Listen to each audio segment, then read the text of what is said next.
When people think about Saudi Arabia, they think about a young nation or a modern nation, and they forget that the first Saudi state was established in 1744, almost 300 years ago. The state, under the same leadership and under the same principles. The first Saudi state was destroyed in 1818 by the armies of Muhammad Pasha of Egypt, acting on behalf of the Ottoman Turks. And 20 years later, the state re-established itself under the same leadership, under the same principles. In 1881, it was destroyed again through an invasion, and it was able to reconstitute itself 20 years later over the same territory, under the same leadership. I make this point because I don't believe there's another example in history where a nation, a monarchy, was destroyed and from the outside, and came back and reconstituted itself under the same leadership over the same territory, not once but twice. And this would not be the case if it didn't enjoy legitimacy and if it didn't have deep roots and a deep connection with its people and with its environment. That's one thing that people sometimes looking at Saudi Arabia have a difficult time understanding.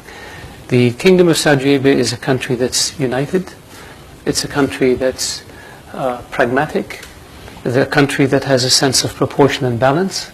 A country that is non-ideological. A country that has no ambitions beyond its borders. We have enough territory, we have enough resources, we have enough people. Our desire is to live in a peaceful, secure region so that we can focus on our internal situation and improve the lot of our people. The Kingdom of Saudi Arabia's history has been one of change. If you look at the last, since the completion of the third Saudi state in 1932, the Kingdom of Saudi Arabia's history, the one constant in our history, has been change.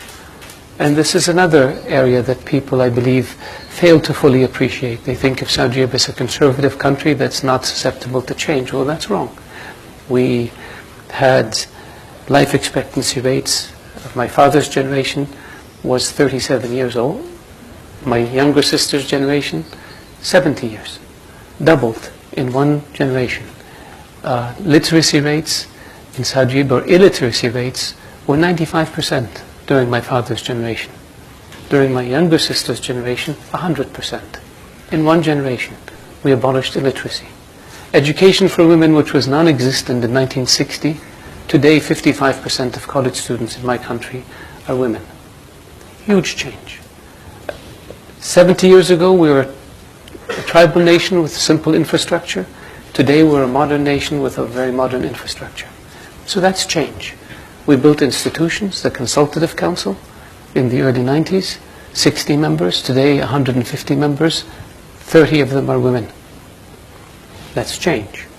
We adopted new laws, we adopted new regulations, and we moved at our own pace. That's change. And very few societies in the world have undergone the type of change that Saudi Arabia has over the past 60, 70 years. And there's a lot more that we need to do. I go back and say, we have no ambitions beyond our borders. Our focus is domestic. We want to improve the living standard of our people. Our vision for the future is change in a positive way, not trying to reclaim lost empires. Somebody else can do that, and we will oppose them.